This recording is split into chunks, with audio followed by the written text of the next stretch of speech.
एक नाम जो भारत की आन बान शान और बिजनेस का भगवान है। बाकी बिजनेसमैन ने बिजनेस किया ये देखते कि कौन सा सेक्टर अच्छा, कौन सा प्रोडक्ट अच्छा, किस में माल बनेगा और किस में पैसा बनेगा।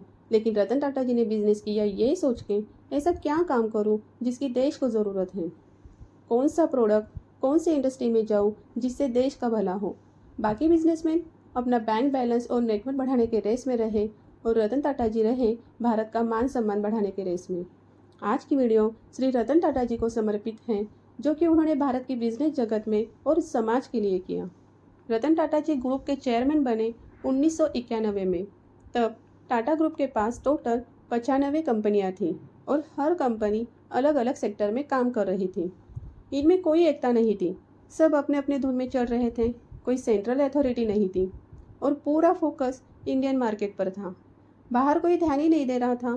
ग्रुप का रेवेन्यू मात्र 14,000 करोड़ रुपए और मार्केट कैपिटलाइजेशन मात्र 30,000 करोड़ रुपए।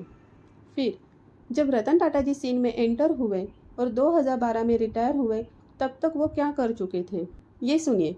जो टाटा ग्रुप की छोटी छोटी कंपनियां थी अपनी मनमानी कर रही थी, सबको एक करके सेंट्रलाइज कर दिया। जहां फोकस सिर्फ इंडियन मार्केट पे था, फॉरेन मार्केट में फोकस किया। और आज टाटा ग्रुप का 60% रेवेन्यू विदेशों से आता है।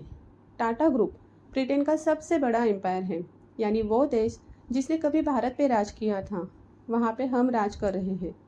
सबसे ज़्यादा नौकरियाँ हम देते हैं टाटा जी के पीछे। ब्रिटेन के बड़े बड़े ब्रांड, चाहे वो टेटली हो, चाहे जगुआर हो, चाहे लैंड रोवर हो या चाहे कोरस हो, सब खरीद डाला। देश की दूसरी सबसे बड़ी कंपनी टीसीएस उन्हीं की निगरानी में लिस्ट हुई थी। जब उन्होंने ज्वाइन किया सेल थी मात्र 14,000 करोड़, पर जब वो रिटायर हुए तो सेल कर गए थे 5,25,000 करोड़। जब उन्होंने ज्वाइन किया था मार्केट कैप था 30,000 करोड़ और आज की डेट में टाटा ग्रुप देश का सबसे बड़ा ग्रुप है 25 लाख करोड़ मार्केट के साथ। पर उन्होंने ये किया कैसे, उनकी क्या लेगेसी रही इंडिया और वर्ल्ड में। और ये तो रही बिजनेस की बात। बिजनेस के अलावा वो पर्सनल ज़िंदगी में कैसे थे, उससे रिलेटेड कुछ किस्से, कुछ कहानियाँ। जो चैरिटी करते थे, जो हम्बल थे, उसके किस्से सुनेंगे इस वीडियो में। अगर आप श्री रतन टाटा जी से प्यार करते हैं, उनका सम्मान करते हैं, तो इस वीडियो को लाइक ज़रूर करना। रतन टाटा जी के पूरे जीवन की महत्वपूर्ण घटनाओं को एक बार देखते हैं। रतन टाटा जी का जन्म हुआ था 1937 में। उनके माता पिता के बीच में डिवोर्स हो गया तो उनको अपना बचपन दादी के साथ बिताना पड़ा। 1955 में मात्र 17 साल की उम्र में वो यूएस चले गए कॉर्नेल यूनिवर्सिटी पढ़ने के लिए। 1962 में उनकी आर्किटेक्ट की डिग्री पूरी हुई। रतन टाटा जी डिग्री से एक आर्किटेक्ट थे। उस समय उनका मन था यूएस की लाइफस्टाइल ठीक है, वही सेटल हो जाते हैं। लेकिन दादी ने उनको बचपन से पाला था। जब दादी की तबीयत खराब हुई, दादी ने पुकारा तो वह एक बार में चले आए। वो अपने हिसाब से काम कर रहे थे। आईबीएम से उनको ऑफर मिला तो आईबीएम में नौकरी करने की सोच ही रहे थे। लेकिन जेआरडी टाटा जो टाटा ग्रुप के चेयरमैन थे, उनकी महानता थी कि उन्होंने कहा, नहीं, तुम टाटा ग्रुप से कहीं ना कहीं जुड़े हो, प्लीज़ ज्वाइन टाटा ग्रुप। और जब तक इंडिया में रहोगे तब तक टाटा ग्रुप में ही काम करोगे। 1963 में जब वो 26 साल के थे, तब विधिवत रूप से उन्होंने टाटा ग्रुप में एंट्री की। तो सबसे पहले टाटा ग्रुप में जब एंटर हुए, 6 महीना उन्होंने टाटा मोटर में ट्रेनिंग की। उसके बाद चले गए टेस्को, जो आज की डेट में टाटा स्टील नाम से जानी जाती है। 6 महीना ट्रेनिंग की और ट्रेनिंग के बाद वही टाटा स्टील में एक टेक्निकल ऑफिसर के हैसियत से उन्होंने ज्वाइन किया और काम चालू किया। 1969 में 4 साल बाद वो ऑस्ट्रेलिया चले गए ग्रुप को रिप्रेजेंट करने के लिए। जहां टाटा ग्रुप का एक मेंबर चाहिए था, तो रतन टाटा जी ऑस्ट्रेलिया गए और टाटा ग्रुप का प्रतिनिधित्व किया। 1970 में कुछ समय के लिए उन्होंने टीसीएस में भी काम किया था। 1971 में उनको नेल्को का डायरेक्टर बनाया गया। नेल्को एक तरह की लॉस मेकिंग फर्म थी और टाटा ग्रुप ने उम्मीद छोड़ दी थी कि इसमें कुछ हो सकता है। पर रतन टाटा जी ने उसको भी ट्रांसफॉर्म किया और कंपनी को बदल दिया। और वहीं पे जेआरडी टाटा को दिखा कि इस लड़के में कुछ बात है। नेल्को की सफलता के बाद 1971 में टाटा सन्स, जो कि प्राइमरी कंपनी है, उसमें इनको डायरेक्टर बनाया गया। 1975 में हार्वर्ड बिजनेस स्कूल से एडवांस मैनेजमेंट का प्रोग्राम किया। 1981 में बने टाटा इंडस्ट्रीज़ के डायरेक्टर। और वहाँ पे इन्होंने क्या किया कि जो टाटा ग्रुप का थिंक टैंक है, जो प्लान करता है कि अब किस सेक्टर में आना, अब क्या करना चाहिए और हाईटेक बिजनेस में घुसना, इसकी नींव रतन टाटा जी ने रखी थी। 1983 में इन्होंने लॉन्च किया टाटा सॉल्ट, जो देश का नमक है, वो देश के हमारे लाल ने ही लॉन्च किया था। 1986 में कुछ समय के लिए एयर इंडिया के चेयरमैन बने और फाइनली 25 मार्च 1991 को टाटा ग्रुप के अधिकृत रूप से चेयरमैन बन गए। 1986 में कुछ समय के लिए एयर इंडिया के चेयरमैन बने और फाइनली 25 मार्च 1991 को टाटा ग्रुप के अधिकृत रूप से चेयरमैन बन गए। इसी के 10 दिन बाद 4 अप्रैल 1991 में इंटरनल एक्सटर्नल दोनों तरफ हाहाकार मचा हुआ था। सबसे पहले बात करते हैं एक्सटर्नल हाहाकार की। एक्सटर्नल मतलब उस समय देश की इकोनॉमी खुली थी। 91 के पहले देश की इकोनॉमी बंद थी तो लाइसेंस राज था। हर प्रोडक्ट बनाने का हर कंपनी को लाइसेंस मिला हुआ था। कैसा भी बना ले, किसी भी रेट पर बेचे, माल तो बिक ही रहा था। तो उस समय टेंशन नहीं थी, कंपटीशन नहीं था और सब अपना काम राजी खुशी कर रहे थे। 1991 में जब अर्थव्यवस्था खुल गई तो विदेशी कॉम्पिटिटर भी आ गए और देसी लोगों को भी खुला मैदान मिल गया। उस समय 91 के पहले जितने भी पुराने ग्रुप थे जो फल फूल रहे थे, वो 91 के बाद सब साफ हो गए। आप नाम टाटा ग्रुप का सुन रहे हो, महिंद्रा ग्रुप का सुन रहे हो, बिरला ग्रुप, बजाज ग्रुप का सुन रहे हो, क्योंकि इन 4 के जो लीडर थे इन्होंने ग्रुप को संभाल लिया। उस समय 91 के पहले इनके आसपास के जो थे सब चले गए काल के काल में, तो इन 4 लीडर ने देश को संभाल लिया।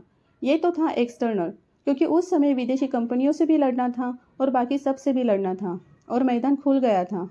इंटरनल चैलेंज और भी खतरनाक था। इंटरनल चैलेंज ये था कि सब उस समय टाटा ग्रुप की अलग अलग 95 कंपनियां थीं। हर कंपनी में एक न एक ऐसा बंदा बैठा था जो उस कंपनी को अपने हिसाब से चला रहा था। टाटा ग्रुप से कोई लेना देना नहीं था, क्योंकि इनके पहले जो बॉस थे वो थे JRD टाटा। JRD टाटा का व्यक्तित्व इतना भारी था क्योंकि उनके आवाज़ में दम था। एक बार फ़ोन लगा दिया, एक बार बात कह दी तो आदमी इधर उधर हिल नहीं सकता था। लेकिन जब वो चेयरमैन नहीं रहे तो हर आदमी अपनी अपनी मनमानी करने लग गया। जब रतन टाटा जी चेयरमैन बने तो इंटरनली इनको विद्रोह का सामना करना पड़ा।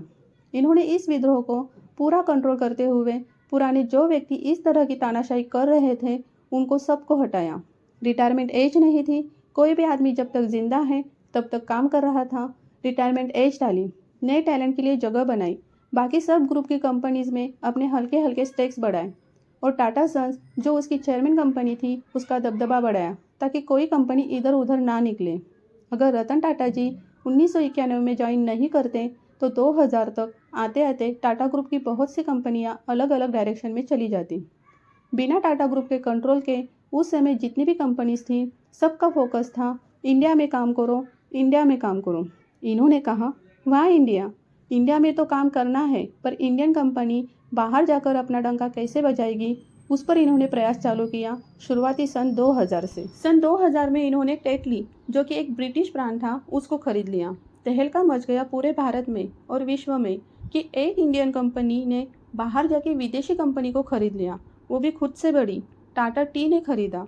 टाटा टी छोटी कंपनी थी, टेटली बड़ी कंपनी थी, तो छोटी कंपनी ने बड़ी कंपनी को खरीद लिया और इंडिया ने ब्रिटिश कंपनी को खरीद लिया। तो बाजार में हल्ला मच गया कि ये क्या हो गया, और इनको देख के बाकी बिजनेसमैन भी कॉन्फिडेंस आया, हम भी बाहर जा सकते हैं, हम भी बाहर अपना बिजनेस फैला सकते हैं, हम भी एक्सपोर्ट कर सकते हैं, हम भी ब्रांड खरीद सकते हैं। तो ये जो शुरुआत है ना इंडियन कंपनी के डोमिनेंस की, फियरलेस होने की, लीडर होने की, ये देन है रतन टाटा जी की। उसी साल सन 2000 में इनको मिला पद्म भूषण, जो कि भारत का तीसरा सबसे बड़ा सम्मान है। 2004 में ये लेकर आए TCS का IPO। TCS में तो इन्होंने 1970 में काम किया था, इनको पता तो था कंपनी क्या है। उस समय इन्होंने IPO लाया और आज की डेट में TCS देश की दूसरी सबसे बड़ी कंपनी है। टाटा ग्रुप की जितनी भी कंपनीज हैं उनमें 90% प्रॉफिट अकेली TCS देती है। 2006 में लॉन्च किया DTS सर्विस टाटा स्काई। 2008 में इन्होंने फिर एक बार दांव खेला, जगुआर को खरीदा, लैंड रोवर को खरीदा और उसी साल उनको भारत का दूसरा सबसे बड़ा सम्मान पद्म विभूषण मिला। 2012 में उन्होंने रिटायरमेंट ले लिया और साइरस मिस्त्री को अपना उत्तराधिकारी अपॉइंट कर दिया। 2000 में इनको मिला पद्म भूषण, जो कि तीसरा सबसे बड़ा सम्मान था। फिर 2008 में मिला इनको पद्म विभूषण, जो कि दूसरा सबसे बड़ा सम्मान था। लेकिन ये हकदार हैं देश के सबसे बड़े सम्मान भारत रत्न के। तो वैसे भी अभी खबरें आ रही हैं कि महाराष्ट्र सरकार ने थोड़ा प्रयास कर दिया है, प्रपोजल कर दिया है। सरकार पे कंटिन्यूस दबाव बनाना ज़रूरी है। तो मेरी आपसे जितने भी रतन टाटा जी के फ़ैन प्रशंसक हैं, उनकी दिल से इज्जत करते हैं, उनसे रिक्वेस्ट है आप सभी प्रार्थना करें। अगर हम बात करें रतन टाटा जी के अदर अचीवमेंट के बारे में, तो मैंने कहा ना, भारत देश को अगर किसी भी चीज़ की ज़रूरत होती है तो सबसे पहले टाटा ग्रुप ही आगे आता है।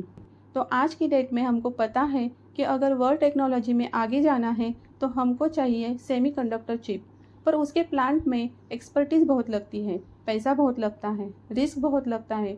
हर कोई रिस्क ले नहीं सकता। टाटा ग्रुप आगे आया है और आज सेमीकंडक्टर के क्षेत्र में सबसे बड़ा काम रतन टाटा जी का टाटा ग्रुप ही कर रहा है। आज की डेट में हर कंपनी कह रही है हम इंडिया के बाहर एक्सपोर्ट कर रहे हैं। ये प्रेरणा, ये इंस्पिरेशन उसकी शुरुआत रतन टाटा जी ने की थी। 60% रेवेन्यू टाटा ग्रुप का इंडिया के बाहर से लाके। अब बात करते हैं चैरिटी की। जब भी एक अमीर व्यक्तियों की लिस्ट आती है उसमें बाकी सबका नाम आता है। अंबानी आता है, अडानी आता है, बजाज, पूनावाला सब आता है। रतन टाटा जी का नाम उस लिस्ट में नहीं आता। क्यों? क्योंकि उन्होंने कहा कि वो अब टाटा ग्रुप के सबसे बड़े शेयर होल्डर नहीं हैं। टाटा ग्रुप के जो सबसे बड़े शेयर होल्डर हैं वो है टाटा ट्रस्ट यानी टाटा ग्रुप। जितना भी पैसा कमाता है उसका डिविडेंड जाता है टाटा सन्स में, और टाटा सन्स का जितना भी पैसा आता है उसका सबसे बड़ा शेयर होल्डर है टाटा ट्रस्ट, और वो पूरा पैसा समाज सेवा पर खर्च होता है। तो टेक्निकली देखा जाए तो टाटा ग्रुप में जो ओनर है वो ट्रस्ट है, कोई व्यक्ति नहीं। टाटा जी ने कोरोना के फाइट के लिए 500 करोड़ का दान दिया था। 2008 में जब ताज पे अटैक हुआ था तब कोई और प्लेयर होता तो कहता जी दूर रहो, सेफ रहो, पर रतन टाटा जी उस समय सड़क पर खड़े रहे जब तक ऑपरेशन चल रहा था। रतन टाटा जी खुद वहाँ पर पूरी स्थिति को मॉनिटर कर रहे थे, और वहाँ पर जो भी व्यक्ति जख्मी हुआ, जिसको भी ट्रॉमा हुआ, चाहे वह होटल का बंदा था या होटल के आसपास वाला या कोई भी, सबके लिए आज तक भी वो सर्विसेज चला रहे हैं। उसके लिए अलग से आज पब्लिक ट्रस्ट बनाया है, जो कि होटल और उसके आसपास के जो व्यक्ति हैं उनके सेवा के लिए आज भी काम कर रहा है। रतन टाटा जानवरों से बहुत प्यार करते हैं। रतन टाटा जी ने एक बार बॉम्बे हाउस में देखा कि आवारा कुत्ते घूम रहे हैं, तो उन्होंने कहा अरे यार ये बेचारे क्या खाते होंगे। उन्होंने बॉम्बे हाउस में उनके लिए अलग से व्यवस्था कराई है, जहाँ पर आवारा कुत्तों के लिए एक जगह बनाई है। यहाँ पर आकर वो रह सकते हैं और उन्हें खाने की व्यवस्था वो कर सकते हैं। कुछ लोग कहते हैं कि अजी साहब, बिजनेस में अगर बड़ा बनना है तो स्मोकिंग करनी पड़ती है, शराब पीनी पड़ती है, पार्टियों में जाना पड़ता है। लेकिन देश का सबसे सम्मानित व्यक्ति और देश के सबसे बड़े ग्रुप को बनाने वाले रतन टाटा जी ने खुद कभी स्मोकिंग नहीं की, कभी ड्रिंकिंग नहीं की। वो सिंपल टी टोटलर थे। इनके डॉग रिलेटेड एक स्टोरी और भी है। इनको जब ब्रिटेन की महारानी ने बुलाया कि आपको सर रतन टाटा जी की उपाधि देंगे, उस दिन पर्टिकुलर डे जब सम्मान होने वाला था, वो उस दिन पहुँचे ही नहीं। क्यों नहीं पहुँचे? तो पता चला इनके एक डॉग की तबीयत खराब थी। इनको उसका ध्यान रखना ज़रूरी था। अवार्ड तो आते जाते रहते हैं, तो एक सिंपल डॉग की सेवा करने के लिए ब्रिटेन का अवार्ड ठुकरा दे, वो है रतन टाटा। रतन टाटा जी बिजनेस के भगवान हैं। अब किस्से कहानी तो और भी है, क्योंकि रतन टाटा जी का व्यक्तित्व ही इतना बड़ा है। लेकिन अभी इस वीडियो को यही विराम देते हैं। तो रतन टाटा जी के लिए आपका क्या विचार है? जो भी है, आप शब्दों में फिरो के कहना चाहते हैं तो कमेंट बॉक्स आपके लिए खुला है। मैं कोशिश करूँगी कि हर कमेंट को पर्सनली पढूं और लाइक करूं। और याद रहे, भारत रत्न फॉर रतन टाटा। मिलते हैं अगले वीडियो में, तब तक के लिए धन्यवाद। जय हिंद, जय भारत।